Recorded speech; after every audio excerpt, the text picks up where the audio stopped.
qui n'intéresse personne, elle est arrivée ici, dans un pays qui n'a jamais rien su de la guerre. Elle ne parle pas bien le français. Aux récréations, elle passe d'un groupe à l'autre, elle se plante parmi quelques élèves d'un bond pesant, puis elle reste là, sans rien dire. Milena s'intéresse aux gens d'ici, mais elle s'y prend mal. Et personne ne lui tend la main. Personne ne n'accepte son passé, sa gêne, ses confusions. Aucune fille ne devient son amie. Alors on la laisse seule. Les sourires de Milena se dissipent et se dessèchent avant même d'avoir eu le temps de fleurir. Avec Milena, je ne suis pas meilleur que les autres. Je manque de force. Je lui concède peut-être quelques sourires, mais je ne lui laisse pas le temps de s'y accrocher. Et puis j'ai oublié Milena.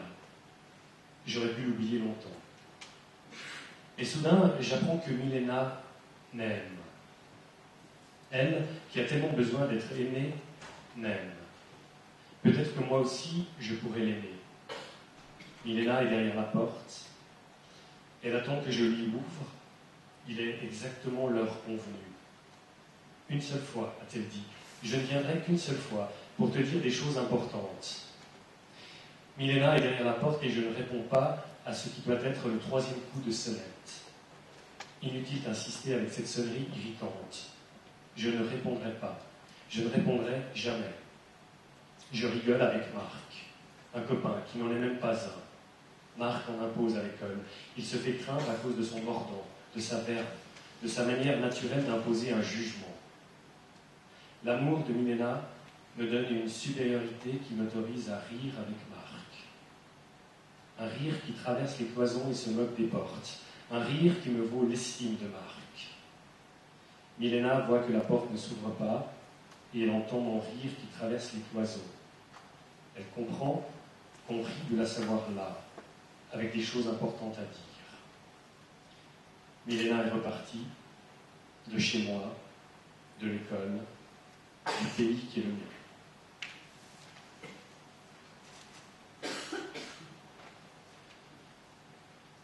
Le cri nous a réveillés, faibles mais persistants, chargés de peine.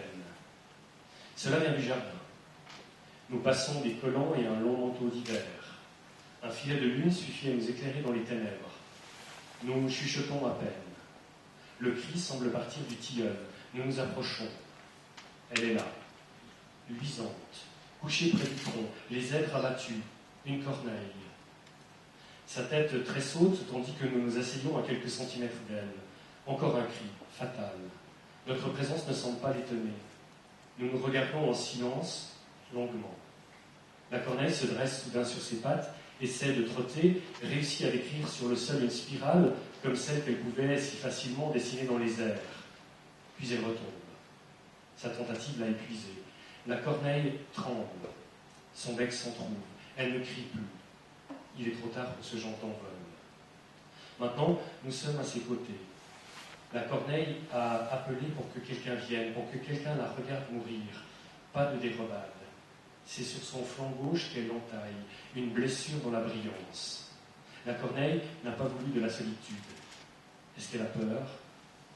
Est-ce que l'inconnu l'effraie? Nous ne savons pas combien de temps la mort de la corneille durera. Nous resterons le temps qu'il faut. La corneille bouge parfois la tête, avec brusquerie. Nous caressons le dessus de son crâne, craignons d'être maladroite. Nous caressons son cou, son corps. Ce qu'il reste de vie dans la corneille est au bout de nos doigts. Une chaleur finissante. Il est sûr que nous nous souviendrons de la corneille. Nous rapporterons sa mort, car sa mort est la mort. La mort de la corneille sera impossible à oublier. La corneille se recroqueville avec lenteur. Il n'y a pas d'échappatoire, elle le pressent. Pas de volte-face, elle le sait. De petits soubresauts secouent son corps, et puis plus rien. En une seconde, dans le bel oiseau noir, il n'y a plus de vie. Et ses yeux naguère ardents se sont éteints. C'est ainsi, nous souffle le vent. C'est ainsi.